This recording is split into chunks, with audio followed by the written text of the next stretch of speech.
Blog Talk Radio.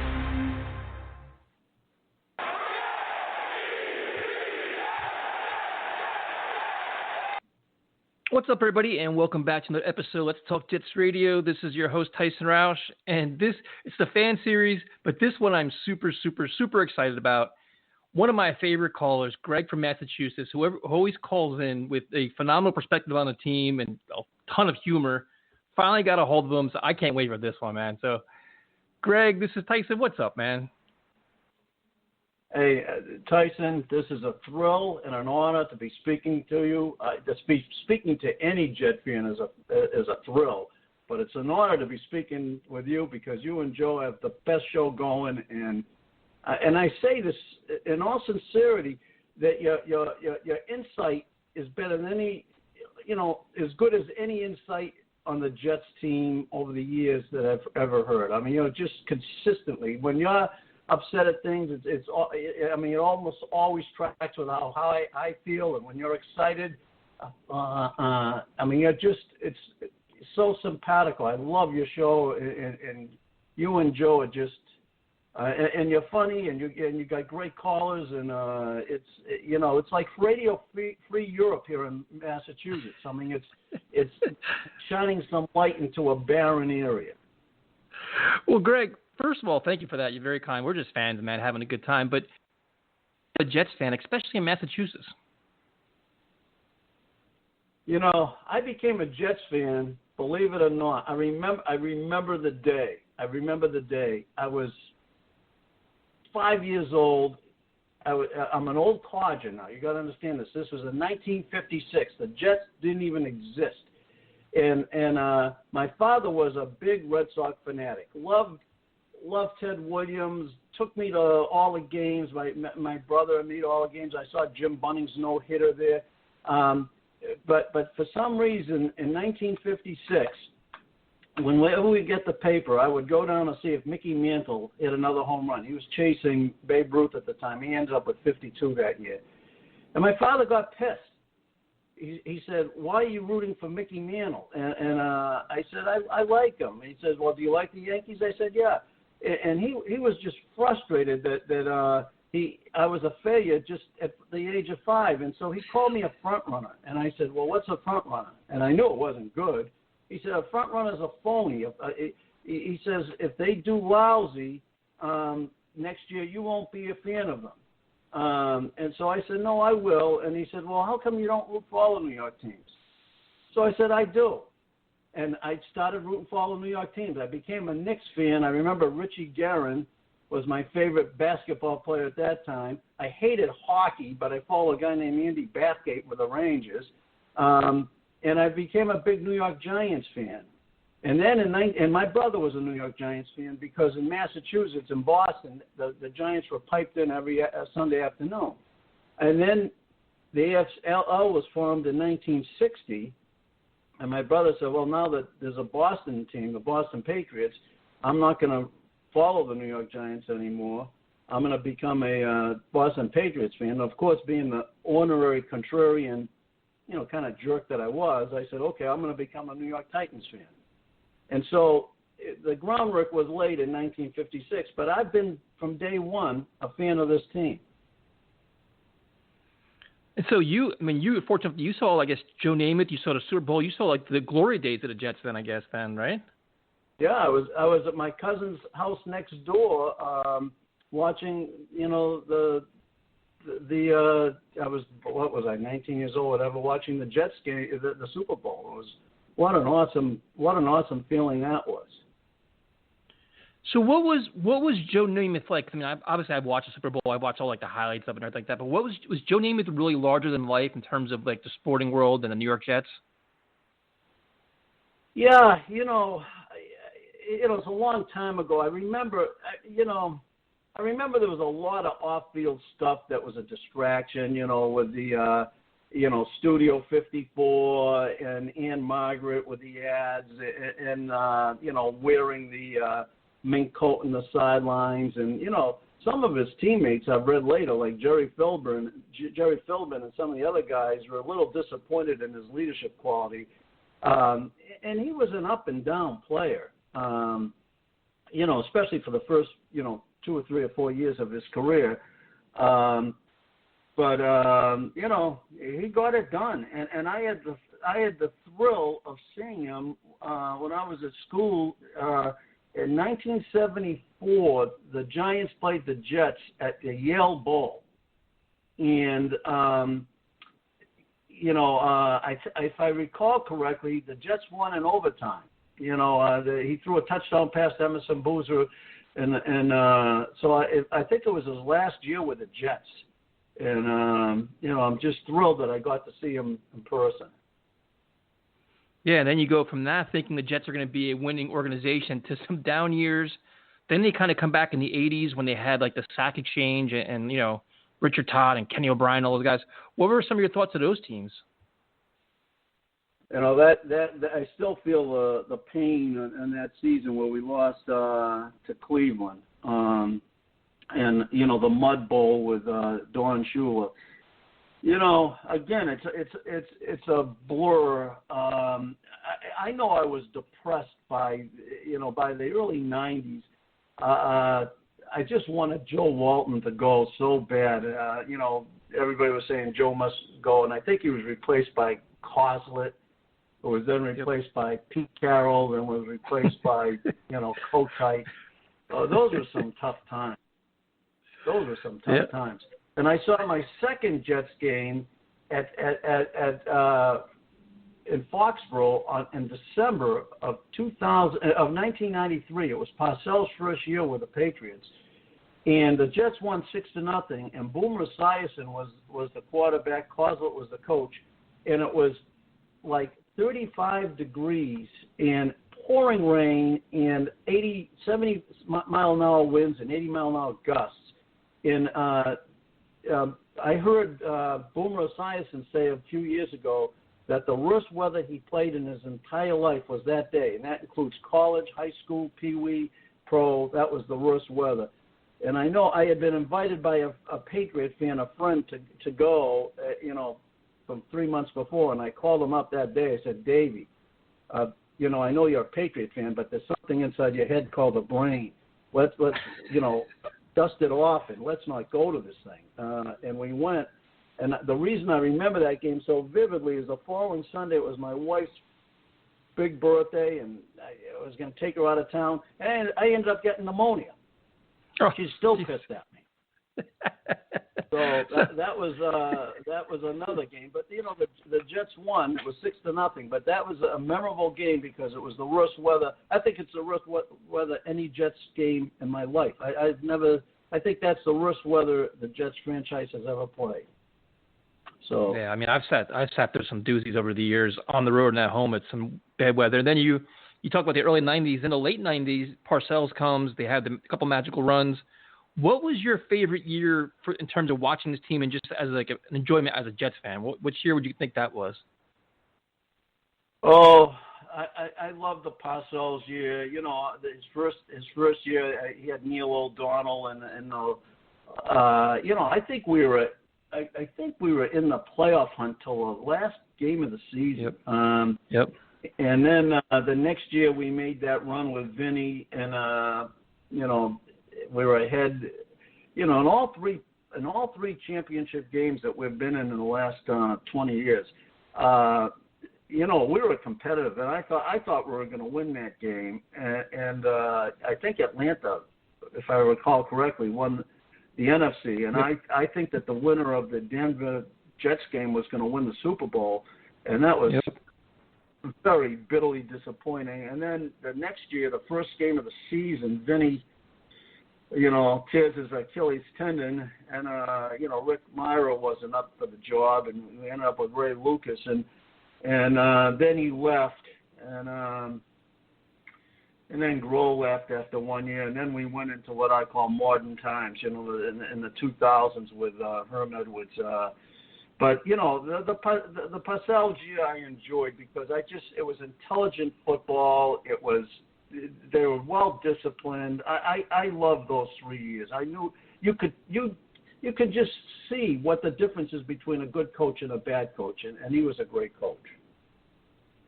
Yeah, those are some of my favorite years too, because we had credibility, we had respect, we were in shape, we were disciplined. You knew you were going in the right direction. You were just well managed. You have so much confidence. Then like you said, after that we went through Grow, and you have Mangini and Herm and Rex, and what were your thoughts on the Rex Ryan years? He's my second favorite coach. I'm going to give Rex Ryan a lot more credit than I think a lot of people will. Over the years, the Jets have been bullied by the Patriots. The Jets, Belichick runs up the score, humiliates them. That game last year, the Ghost game, was unbelievable. But there's been other games. Brooks Bollinger, remember that game? I don't think we got a first down until like 2 minutes to go in the third quarter.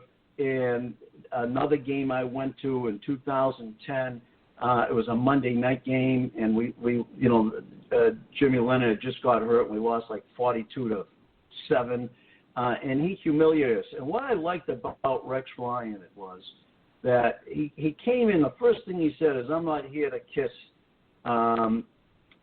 Belichick's ring." Now, he was a loudmouth, and he was a braggart, but he had to instill that into this team. He had to instill some respect into the team. And if you were to ask me my favorite game in the whole world, in my whole lifetime as a Jet fan, other than the Super Bowl, that Monday night game I went, the Jets got humiliated. It was 31-0, I think, after the first quarter. And, not to mention the wind chill factor, it was like at 0, and I got home at 3 a.m. But forgetting all of that, a month later, we took these guys in the playoff, and we kicked their ass. And we had to play a wild card. They had a bye. It was at New England. It was with the unbelievable, Brady and Belichick and all that crap. And Rex Ryan did that. And I have no confidence that any other coach that the Jets have had, other than Parcells, would have been able to do that. I mean, just think about that. In one short month, he took a humiliating loss like that. And that wasn't a fluke game. The Jets played well that game. That wasn't a game where, they recovered 2 punt fumbles or something like that. It was a legitimate win. And to do that on the road in New England, playoff game, where they have a bye, with Mark Sanchez as the quarterback, I will always thank Rex for those 2 years. We could have, and I thought we were going to beat Indianapolis, and we had an injury in the secondary. I forget who it was. Somebody got hurt, and then against Pittsburgh, we got up to a crappy stop. But if we had stopped Roethlisberger on third down at the end of the game, I had a feeling we were going to win that one too. I mean, he gave us 2 good runs. And maybe his best coaching job was in 2013 with Geno Smith as a rookie. And Chaz Chillin and all those other, Dave Nelson, and he went 8-8. And when he got fired, I remember somebody said to me, too bad you guys don't have a coach like Belichick. I said, he's a better coach than Belichick. And they laughed. I said, Ryan was a coach for 6 years. That's 96 games. During that span of 96 games, that for Belichick, and how many of those 96 games did he have the better quarterback? 90 games, 92 games. Maybe he played Peyton Manning 3 or 4 times, and it was a toss-up. I said in those same 96 games with Geno Smith and with Mark Sanchez, how many games did he have the better quarterback? 15 games, 20 games, 25 games? I said, so don't tell me that Belichick's a better coach. He had the better quarterback every game, and this guy had the worst quarterback in almost every game, and he still took us to 2 championship rounds. And so, look, he had his flaws. He did. And at the end of his term, I got a little tired of the talking, but I think he got a little betrayed by by his general managers. They started stripping the offense during the Tannenbaum years, and then Idzik did him no favors. So I have a warm spot in my heart for Rex. Yeah, no, I mean, I always respect what Rex did, too. He gave this team an identity. He kind of changed the culture a little bit, some great runs. And then we go through the Todd Bowles era, which I don't even want to talk about.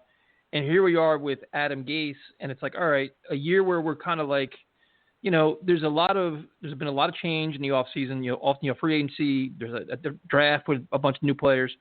What are your thoughts on this team as it currently exists, man? Are you excited about the potential? Are you still concerned? Like, how do you feel about this team right now? I'm excited. I remember calling the show in 2016 and saying that the three most important positions are general manager, coach, and quarterback. And at the time, we had McCagnon, Bowles, and Fitzpatrick. And now we have Darnold, who I am very high on, Gase, who I am very low on. And I got to tell you, this off season blew me away with Joe Douglas. It just blew me away. I've never been this hopeful. Now, it's tempered by the fact that I'm not a big believer in Gase, but I'm okay with giving him this year because, first of all, I would hate to see Sam have his fourth consecutive year with a different offense installed. Second, we owe him a debt of gratitude for forcing out McCagnon. And third, I think his pride was hurt a little last year because when everybody talks about the season the Jets have, I always hear them say, well, he was crappy on offense, but Greg Williams was good on defense, and that's got to rankle this guy. And so, I'm okay with seeing how he does, even though I'm pessimistic. But my biggest fear with the Jets right now is that he might be so tight with Douglas that if he does a lousy job, Douglas may let him stay longer than he should, but I hope not. But as far as Douglas is concerned, I got to tell you, I made a list of 8 things about this draft that I love, that absolutely love, that we haven't seen. Number one is that, before the midseason trade with Leo, we had 7 picks.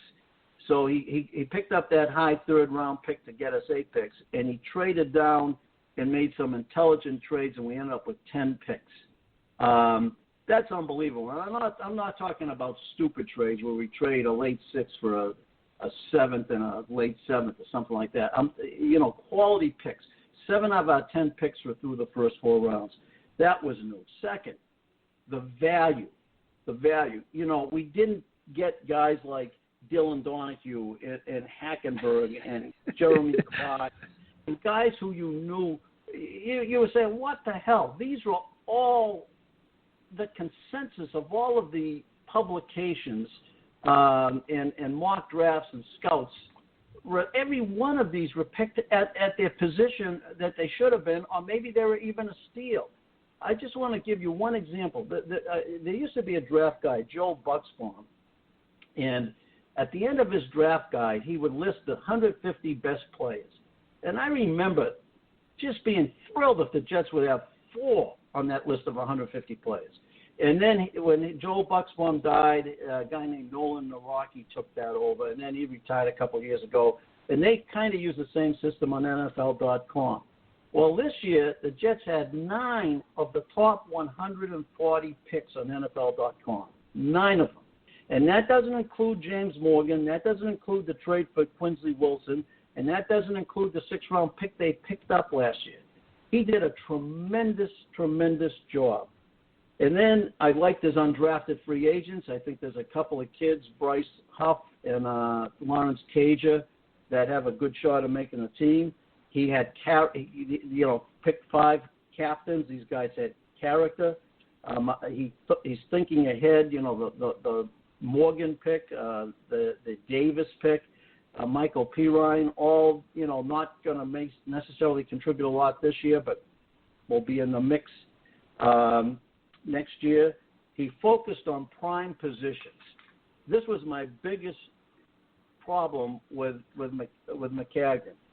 I figured out a couple of weeks ago that I think between the draft picks and the 9 undrafted free agents and the 10 outside or 11 outside free agents he brought in, we got 38 players, new players. 28 of them are either defensive backs, edge, receivers, or offensive line.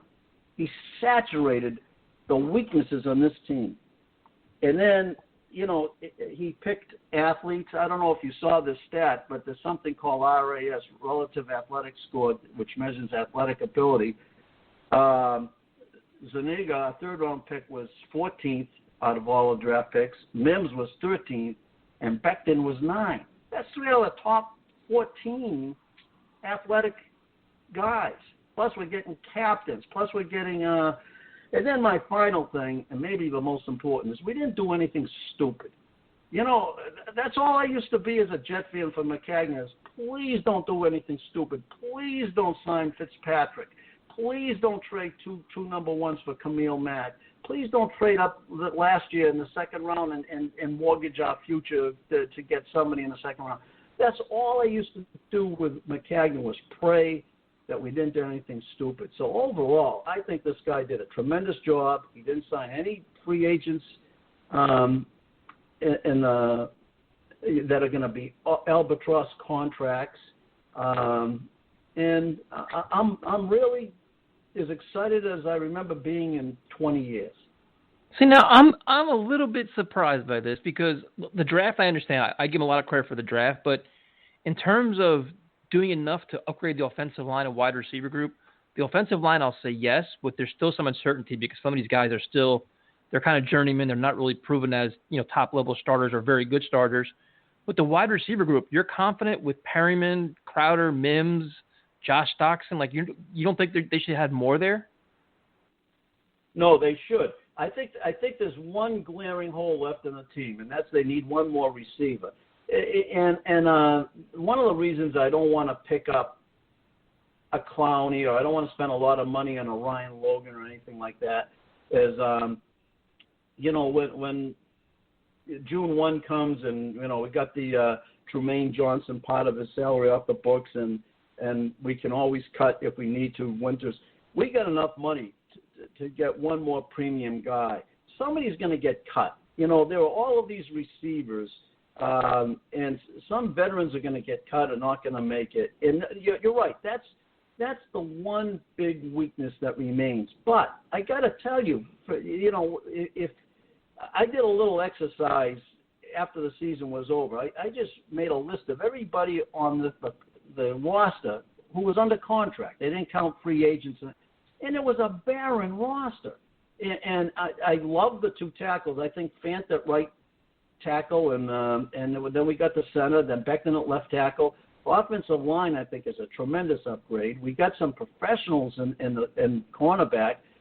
Edge, I like Zuniga. I hope Huff makes a team. We still have to do work there. And receivers, I would rather have not lost Robbie Anderson. But you know what excites me about Mims? One of the things, last year I just got the feeling this team got bullied. I don't know if you remember the Cleveland game. Myles Garrett kept on coming in and roughing the passer, personal fouls, and they were just – and I said, somebody's going to get killed, and Simeon ended up getting killed. Well, against the Patriots, we were likewise getting bullied, and Stephon Gilmore, every game he played against Robbie Anderson, made Robbie disappear. Robbie just couldn't win those jump balls and those, and I think Gilmore, creates a lot of penalties. But this guy Mims supposedly has violent hands. He does, the scouting reports say,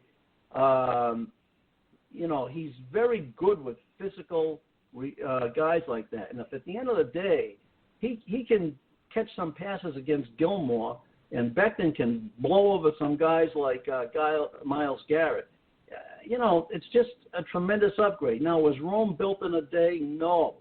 But, and one other thing, if a receiver doesn't come loose and we have $25 million, great, roll it over till next year. Have $100 million under the cap.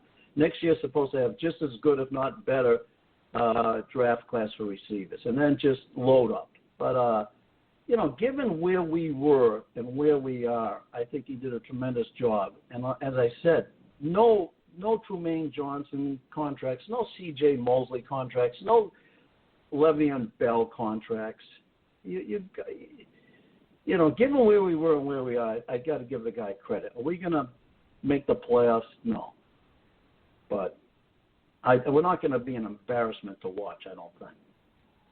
Yeah, I mean, I agree with a lot of your points. I still want more on offense, and I kind of don't I don't want to waste Sam Darnold's year. I don't want to keep saying, well, I want to know what he is sooner rather than later, and have enough talent around him where we actually see what he can do when he's healthy for 16 games behind a competent offensive line.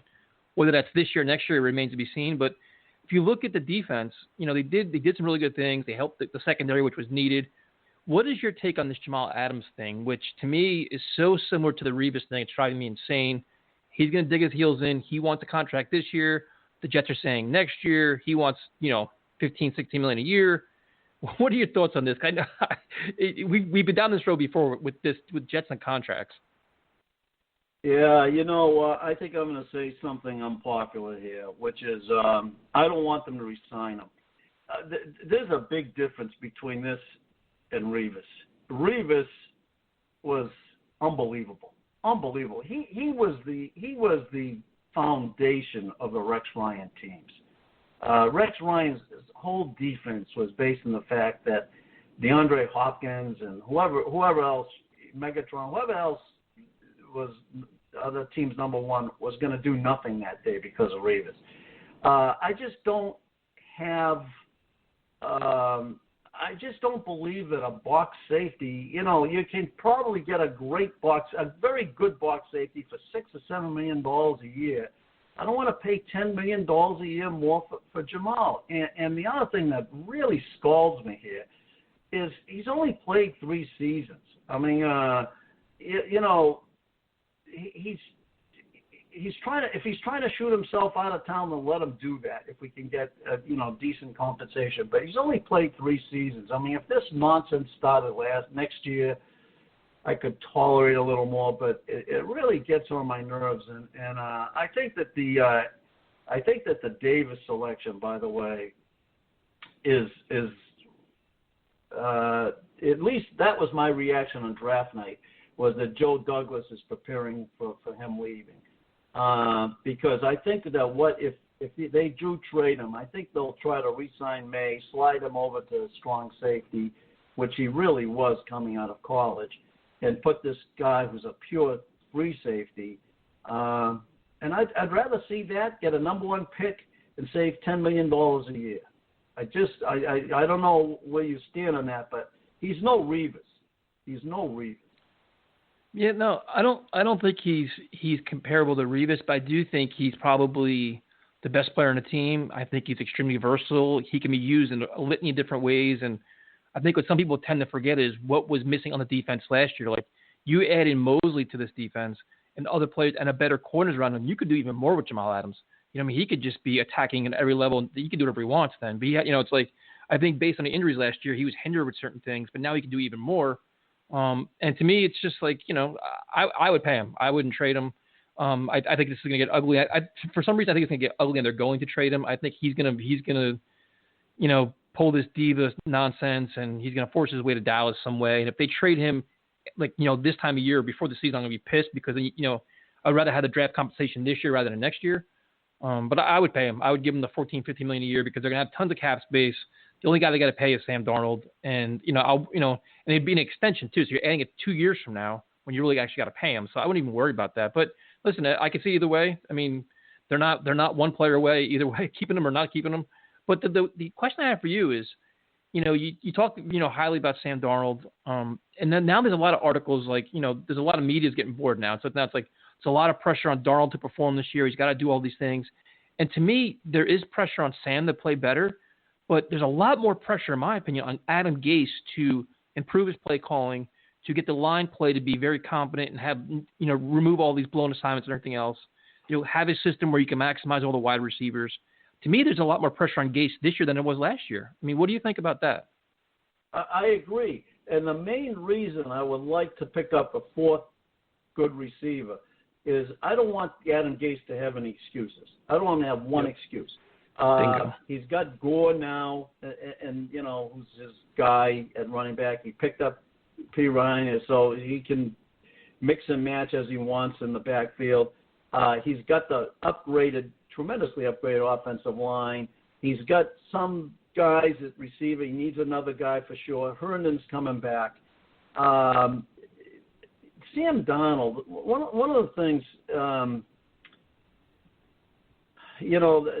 to me, one of the most important indicators of somebody, how they're going to be good, is at what age are they doing this? This guy's younger than Captain Morgan. I mean, he's younger than Joe Burrow.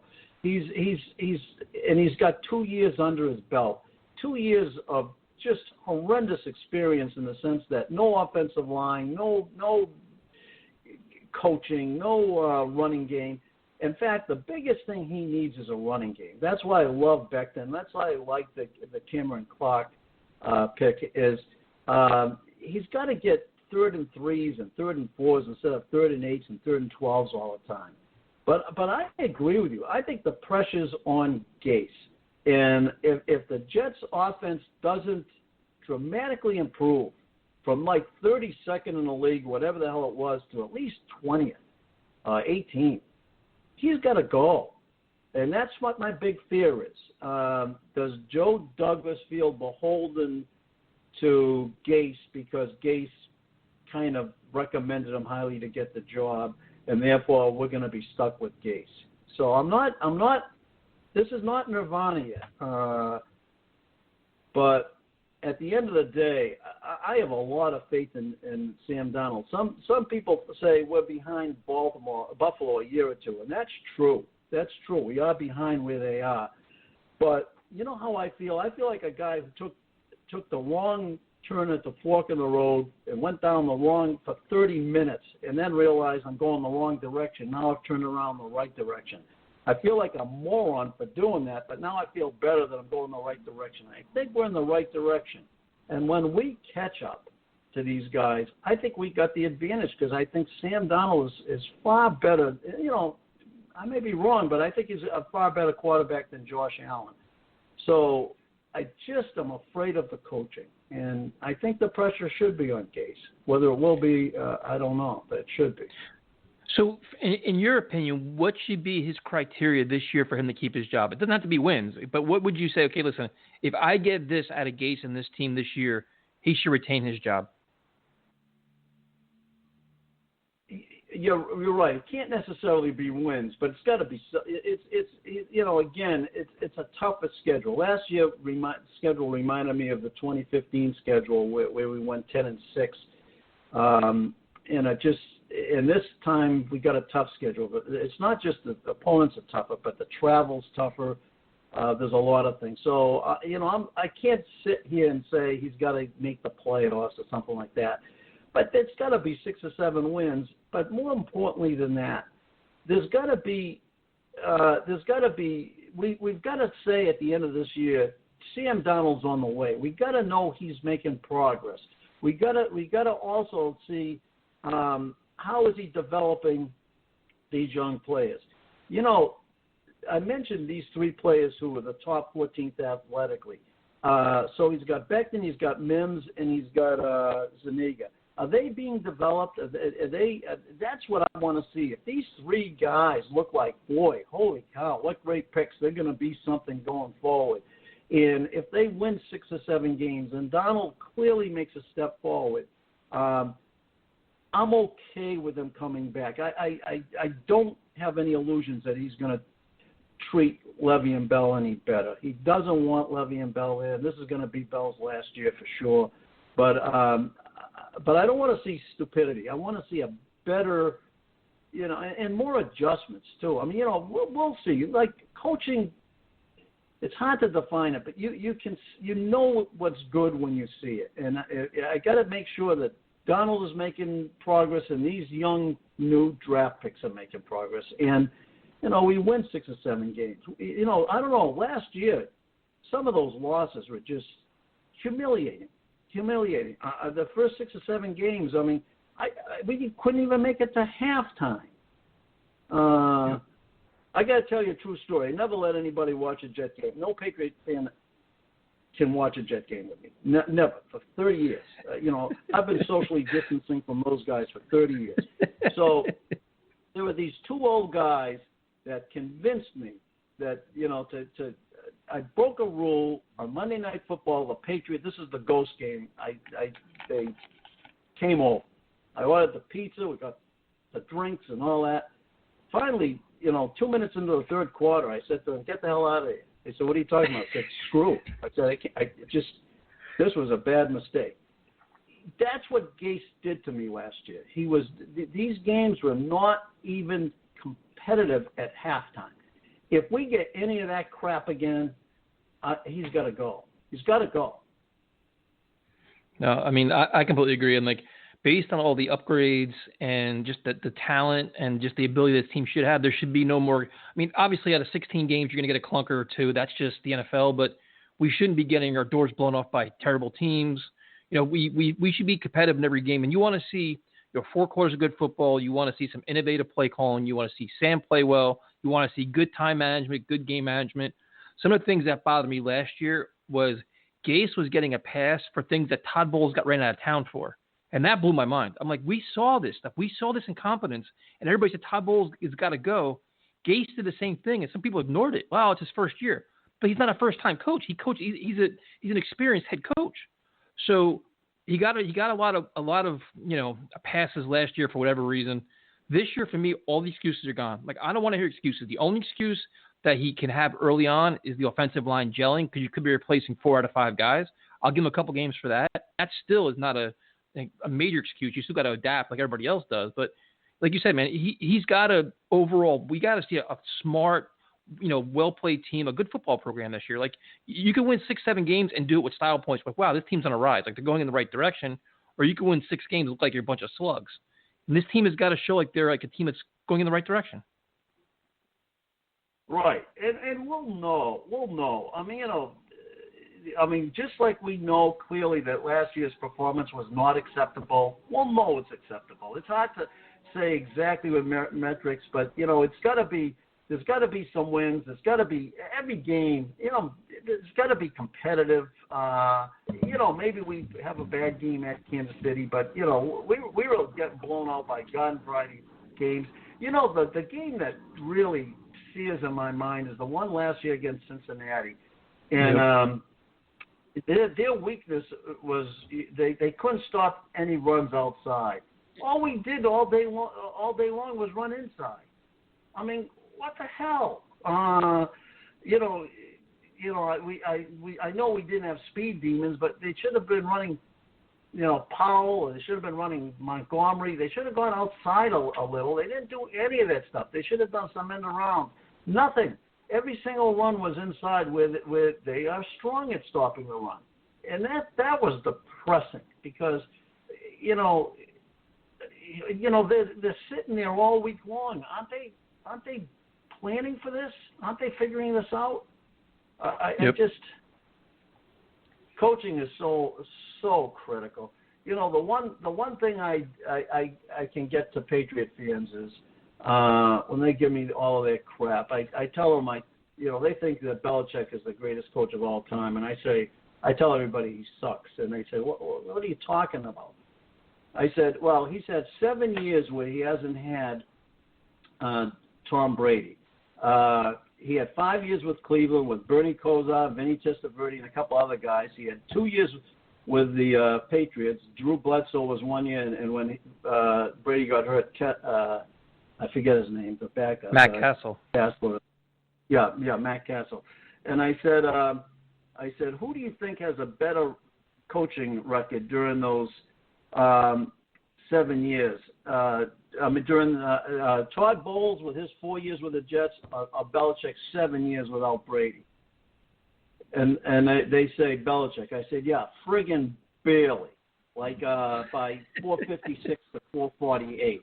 So I said, when you're talking about a coach without a Hall of Fame quarterback whose record after 7 years, which is a big sample, it is just one nano notch above Todd friggin' bowls. Don't tell me this is a Hall of Fame coach.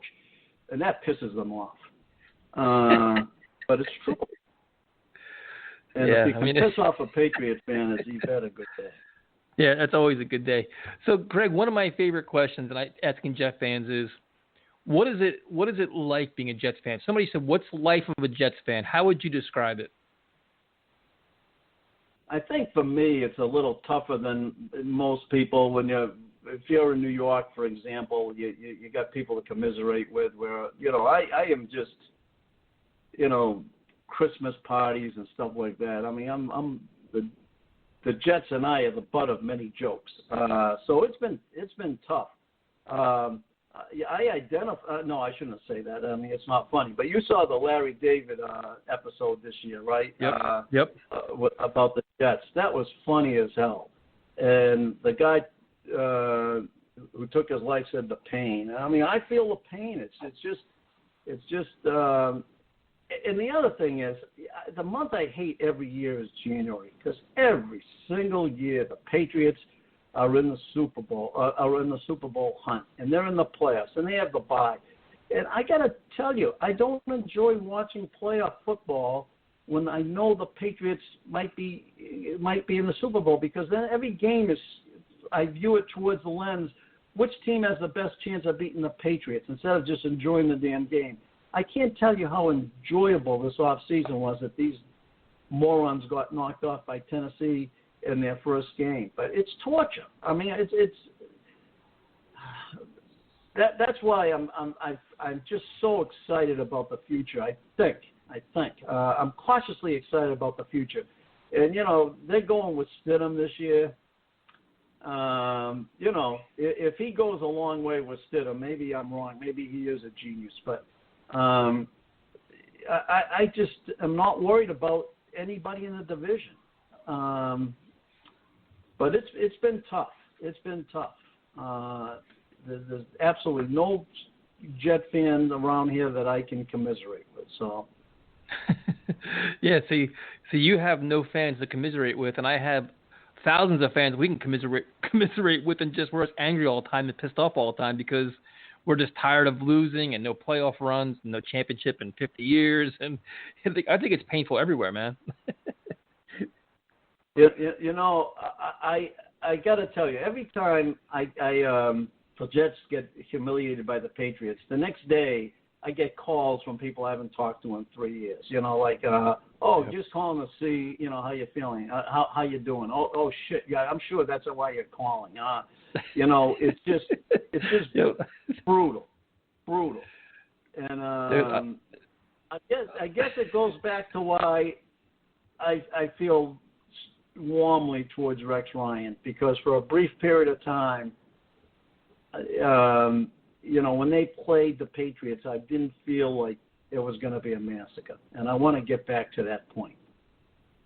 Yep. No, that's the whole thing. I'm like, people always ask, like, when was your proudest times? It was, Parcells, those years, and then like the Rex year too, for a couple of years, where you had some faith and confidence in the team. You're almost proud of them. Like you're proud to be a Jets fan, and you can actually say, hey, listen, we won this game. We're doing this. We had the best running game in football. We have, like ground and pound. Like we had an identity.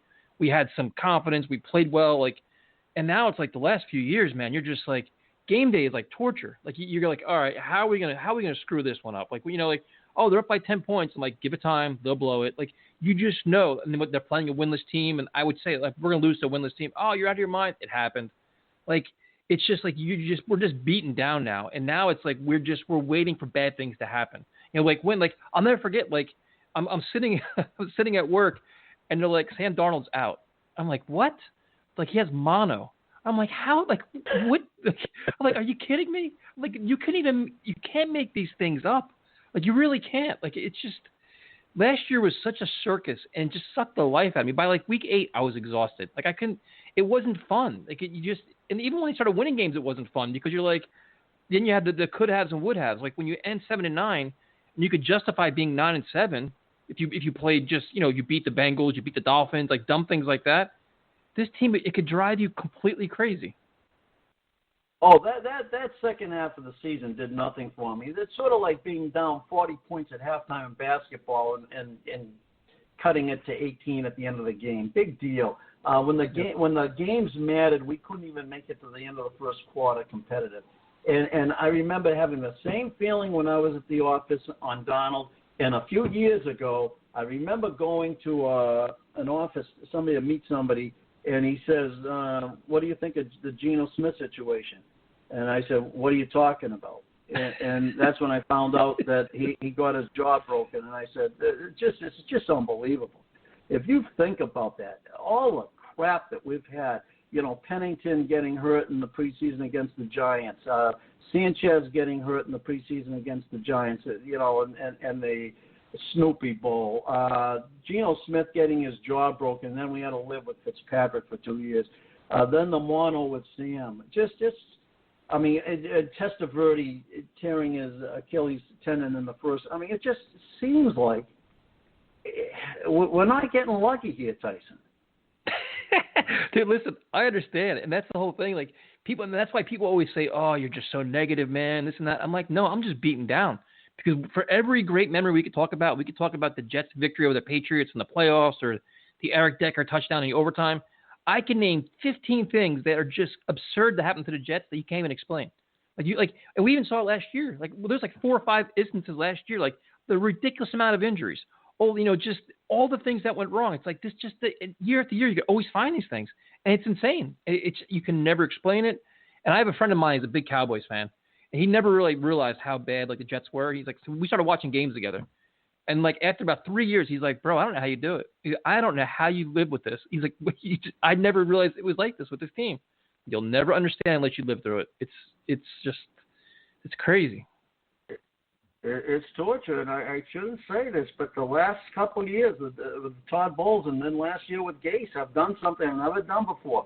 When the game starts at 1, I TiVo it, and I start watching at 2, and I go through the ads, and if I realize it's going to be a blow, I try to minimize the time I waste on the team. If it's going to be a blow, I just can't take it. And I'm the type of guy that if it was 40-0, I'd go to the last drop. I just can't take this anymore. And last year was humiliating, those games. Just humiliating. There was 6 or 7 games that just. The weird thing is though, and you said it, but the weird thing is, and this is how you can tell if you're a long Jets fan or not. You can tell within about, I don't know, maybe see a quarter of the game, not even maybe 3/4 of the first quarter of the game. You can tell the way the game is going to go. I knew early on in the Bengals game they were losing. I knew early on in the Dolphin game, I'm like, they're losing this game. I just know, I've seen this before, that I know exactly what's going to happen, and this is going to be a long 3.5 hours. You can just tell. And I want to have the coaching staff or the team in place where we don't have that feeling. We have some confidence. They're going to start out bad, but they're going to come back and find a way, or this isn't one of those same old Jets kind of losses. But right now, the Gase team last year, they did things. I'm like, yep, we knew. The minute it started happening, yep, they're losing this game. There's no way around that. And it's just, you want that feeling to go away. Right. And halfway through the first quarter, you know that the game, there's no way. There's no way. Even if you're only down 3 points. And I got to tell you, I don't know if you remember this, the first game of the season against Buffalo, I think we were up 10-0 at the half. And I remember telling my wife, this isn't looking good. She says, it's 10-0. I said, yeah, there was a fluke pick 6 by Mosley. That he picked off the shoe tops, and then there was something else that was fluke, and there were 4 turnovers by Josh Allen in the first half.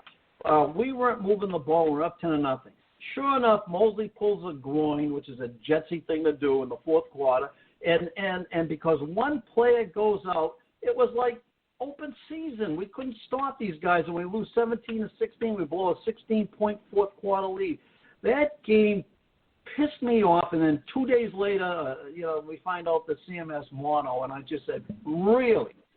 We're one game into this season, and it sucks like this already. Yeah, and it's even like the Mosley injury. All right, he gets hurt, devastating injury, one of the best players on defense, and then they bring him back way too early. And it's and the minute you saw him walking out of the locker room, I'm like, he shouldn't be on the field. What are we doing here? We should know better as an organization that this guy should not be coming back this early. And now he's still not even recovered yet. I just some decisions like that. I'm just that's the kind of shit that drives me crazy, to be honest with you.